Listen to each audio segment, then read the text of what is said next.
کہ وہاں سے اپروول ہونی ہے، وہ راستے میں مسئلہ آ رہا ہے، بننے نہیں دے رہے، اور میرے مقابلے کے اندر جو بھی آتا ہے، جس طرح سے شاہد رضا نواسی آئے یا مرزا اسماعیل آئے، ان کا آپ حساب دیکھ لیں کہ وہ کہاں ہیں آج، وہ فارغ ہو گئے ہیں۔ اب اسحاق ڈار کے لیے چل کیا رہا ہے؟ اسحاق ڈار کے لیے معاملہ یہ چل رہا ہے کہ پہلے تو کوشش ہو رہی تھی کہ اسحاق ڈار کو نگران وزیر اعظم بنایا جائے، وہ تو پاسبل نہیں ہو سکا، اور وہ نگران وزیر اعظم نہیں بن سکے۔ اس کے بعد پھر کوشش کی گئی کہ اسحاق ڈار کو نگران وزیر خزانہ بنایا جائے، وہ بنا دیا گیا، وہ بن گئے۔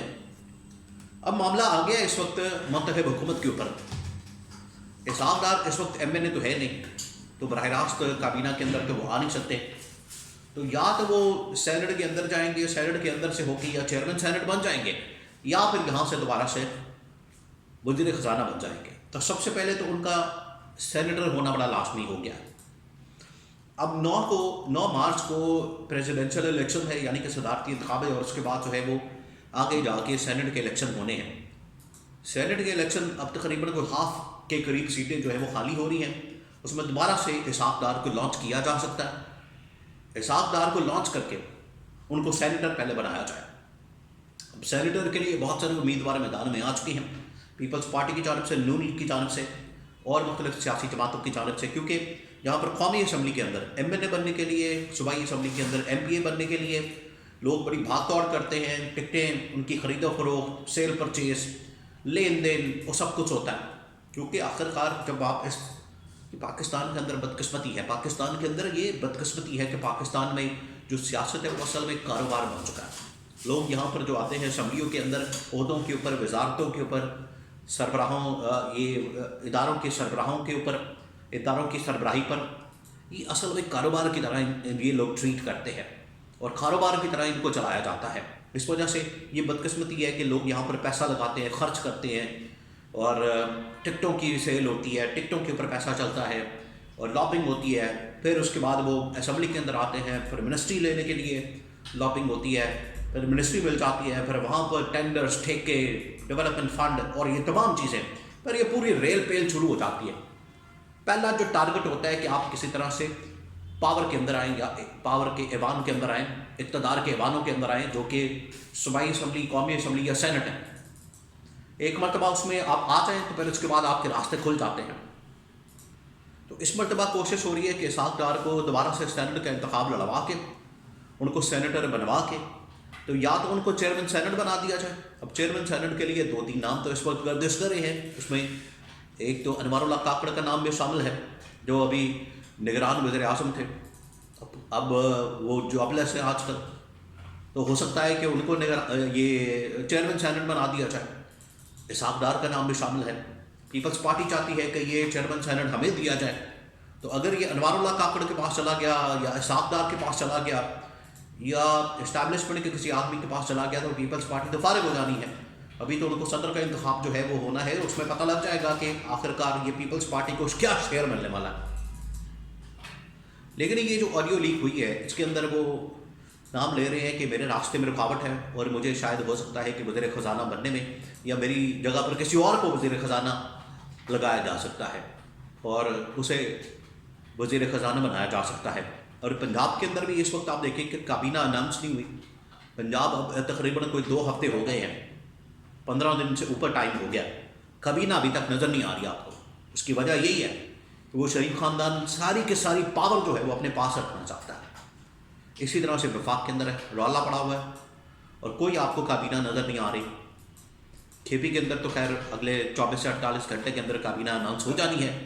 کے پی کے وزیر اعلیٰ علی بن گنڈپور نے ملاقات کر لی عمران خان سے، انہوں نے کابینہ فائنل کر لی ہے، کل پرسوں آپ کو کابینہ نظر آ جاتی ہے۔ لیکن اوپر وفاق کے اندر اور پنجاب کے اندر، اور اسی طرح سے سندھ کے اندر، بلوچستان کے اندر ابھی آپ کو کابینہ نظر نہیں آ رہی۔ رولا یہ پڑا ہوا ہے کہ ان کی آپس کی جو بندر بانٹ ہے، آپس کی جو ان کی لین دین ہے کہ ہمیں یہ وزارت چاہیے، ہمیں فلانی وزارت چاہیے، ہمیں یہ وزارت چاہیے، ہمیں یہ عہدہ چاہیے، ہمیں یہ وزارت چاہیے، اس کے اوپر سارا جھگڑا ہے۔ وہ جتنی دیر تک چلتا رہے گا اتنی دیر تک کابینہ فائنل نہیں ہو سکتی۔ پھر اس میں اسٹیبلشمنٹ آخرکار اپنے بندے بھی لاتی ہے، وہ اپنے بندے کو ضرور یہاں پر اکوموڈیٹ کرتے ہیں تاکہ معاملات جو ہے ان کی مرضی کے مطابق چل سکیں، اور یہ نہ ہو کہ یہ سارا کچھ جو ہے میلہ لوٹ کے یہ جتنی پولیٹیکل پارٹیز ہیں وہ میلہ لوٹ کے سارا کچھ لے جائے، محنت کوئی اور کرے، معاملات کوئی اور چلائے، یہ آگے لوٹ مار کے لیے پہنچ جائے۔ تو یہ اسحاق ڈار کے اوپر بڑا مسئلہ بنا ہوا ہے۔ اسحاق ڈار کے چانسز اب نظر نہیں آ رہے بطور وزیر خزانہ۔ آڈیو لیک کرنے کا مقصد یہ تھا کہ شاید کچھ پریشر ڈالا جائے، لیکن اس طرح کے اب ٹیکٹکس کامیاب نہیں ہونے، اور اس طرح کی آڈیو لیکس کا کوئی فائدہ بھی نہیں ہونا۔